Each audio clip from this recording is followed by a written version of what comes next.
Hi friends, Aadikeshava, కేడాకోల, Toby ఈ 3 movies OTT official confirm dates అయితే చెప్పబోతున్నాను. డేట్స్ని చెప్పే ముందు మన ఛానల్ ఎవరైనా ఫస్ట్ టైం చూస్తే సబ్స్క్రైబ్ చేసుకోండి, పక్కనే ఉన్న బెల్ ఐకాన్ కూడా క్లిక్ చేసుకోండి.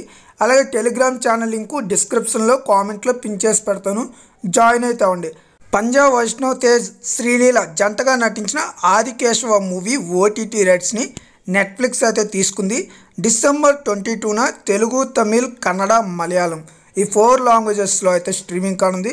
అఫీషియల్గా కూడా నెట్ఫ్లిక్స్ వాళ్ళు కన్ఫర్మ్ అయితే చేశారు. ఇది యావరేజ్ మూవీ, మిస్ అవ్వకుండా చూడండి. అలాగే డ్రై డే అనే మూవీ డిసెంబర్ 22న అమెజాన్ ప్రైమ్ వీడియోలో అయితే స్ట్రీమింగ్ కానుంది. ఓన్లీ హిందీ లాంగ్వేజ్లో మాత్రమే. ఎవరైనా చూడాలి అనుకుంటే హిందీ ఆడియోలో అవైలబుల్గా ఉంటుంది డిసెంబర్ 22న. అలాగే తేజ సజ్జా ప్రధాన పాత్రలో నటిస్తున్న ప్యాన్ ఇండియా మూవీ హనుమాన్. ఈ మూవీ ట్రైలర్ యూట్యూబ్లో అవైలబుల్గా ఉంది, ఎవరైనా చూడకపోతే ఒకసారి చూడండి. అలాగే శివరాజ్ కుమార్ ప్రధాన పాత్రలో నటించిన గోస్ట్ మూవీ డిసెంబర్ 22న తమిళ్ ఆడియోలో ఆహా తమిళ్లో అయితే స్ట్రీమింగ్ కానుంది. మిస్ అవ్వకుండా మూవీ చూడండి, ఎక్సలెంట్గా ఉంటుంది. అలాగే 2023లో వచ్చిన best comedy movie కేడాకోల.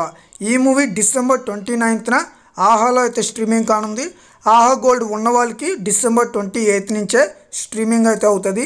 Best comedy entertainment movie అనమాట, మిస్ అవ్వకుండా ఒకసారి అయితే ట్రై చేయండి. అలాగే డోనో మూవీ డిసెంబర్ 29న G5లో అయితే స్ట్రీమింగ్ కానుంది.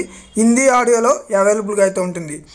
ఆ నెక్స్ట్ మూవీ వచ్చేసి ఇండియన్ పోలీస్ ఫోర్స్. ఈ వెబ్ సిరీస్ జనవరి 19th నుంచి అమెజాన్ ప్రైమ్ వీడియోలో హిందీ ఆడియోలో అయితే స్ట్రీమింగ్ కానుంది. మిస్ అవ్వకుండా ఈ వెబ్ సిరీస్ని కూడా ఒకసారి అయితే ట్రై చేయండి. అలాగే హస్బెండ్ హోటల్ ఈ వెబ్ సిరీస్ జనవరి 19th నుంచి అమెజాన్ ప్రైమ్ వీడియోలో అయితే స్ట్రీమింగ్ కానుంది. యానిమేషన్ వెబ్ సిరీస్ని చూసేవాళ్ళు ఒకసారి ట్రై చేయండి. అలాగే కన్నడలో బ్లాక్ బస్టర్ అయిన మూవీ టోబీ. ఈ మూవీ డిసెంబర్ 22న సోనీ లివ్లో కన్నడ లాంగ్వేజ్లో అయితే స్ట్రీమింగ్ కానుంది. సోనీ లివ్ వారు స్ట్రీమ్ చేస్తున్నారు కాబట్టి తెలుగు, తమిళ్, కన్నడ, మలయాళం, హిందీ ఈ 5 లాంగ్వేజెస్ను కూడా యాడ్ చేసే అవకాశం అయితే ఉంది, మిస్ అవ్వకుండా చూడండి. అలాగే సఫీద్ అనే మూవీ డిసెంబర్ 29న G5లో అయితే స్ట్రీమింగ్ కానుంది. ఓన్లీ హిందీ లాంగ్వేజ్లో మాత్రమే. మరి నా ఎక్స్ప్లెనేషన్ నచ్చితే ఈ వీడియోని లైక్ చేయండి, షేర్ చేయండి. అలాగే మూవీస్ అడ్డా ఛానల్ని సబ్స్క్రైబ్ చేసుకుని పక్కనే ఉన్న బెల్ ఐకాన్ని ఆన్లో అయితే పెట్టుకోండి. మన టెలిగ్రామ్ ఛానల్లో జాయిన్ అవ్వడం మాత్రం మర్చిపోకండి. Thank you.